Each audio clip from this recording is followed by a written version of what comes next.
پیارے دوستو، میں ہوں اسکر ندیم سید اپنے چینل علم اور آگاہی کے ساتھ۔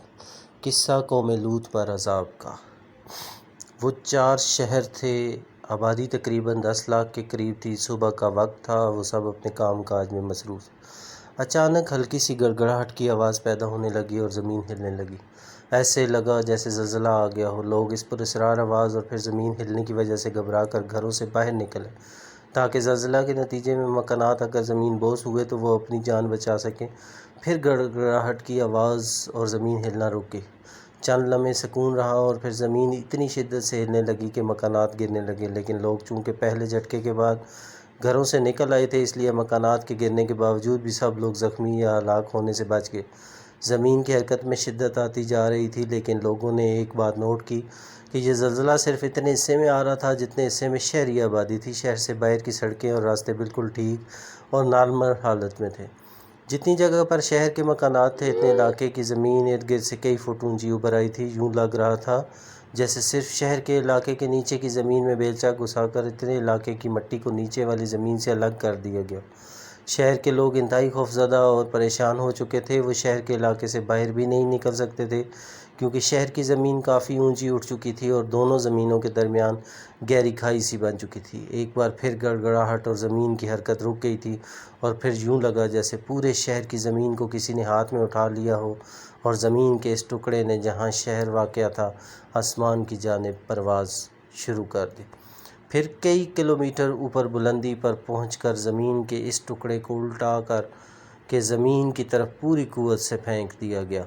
سارے شہر کے انسان سر کے بل تیزی سے زمین کی طرف بڑھ رہے تھے۔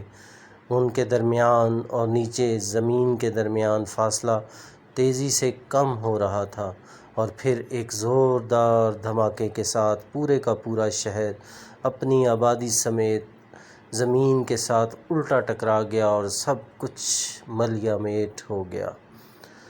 یہ بہت تیزی اور شدت سے ہوا تھا۔ شہر کی ساری آبادی ایک سیکنڈ میں پس کر پاؤڈر جیسی بن گئی۔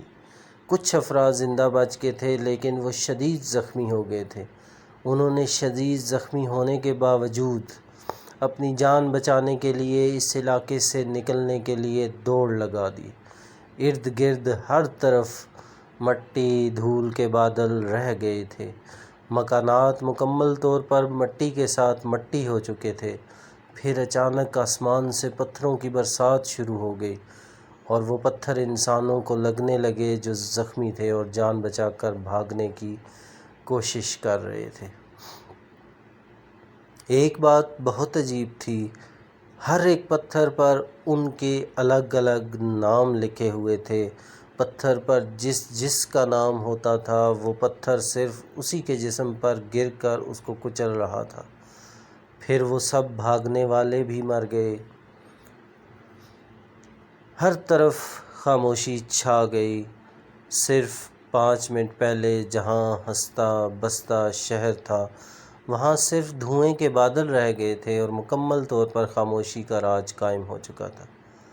اس پورے شہر کو اس کی زمین اور آبادی سمیت حضرت جبرائیل علیہ السلام نے اپنے پر کے ذریعے سے اٹھایا تھا اور پھر بلندی پر لے جا کر الٹا پٹک دیا تھا اور پھر اللہ تعالیٰ کے حکم سے باقی شہروں کو ان کی آبادیوں سمیت اٹھا کر بلندی سے الٹا پٹک کر تباہ کر دیا تھا۔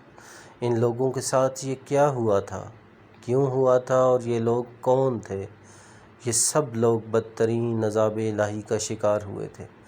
یہ سب حضرت لوط علیہ السلام کی قوم سے تعلق رکھتے تھے۔ یہ سب ایک ایسے گناہ کے عادی تھے جو انتہائی بدترین تھا، اور وہ گناہ تھا ہم جنس پرستی۔ اللہ پاک ہم سب کو ہر گناہ صغیرہ و کبیرہ سے محفوظ رکھے، آمین یا رب العالمین۔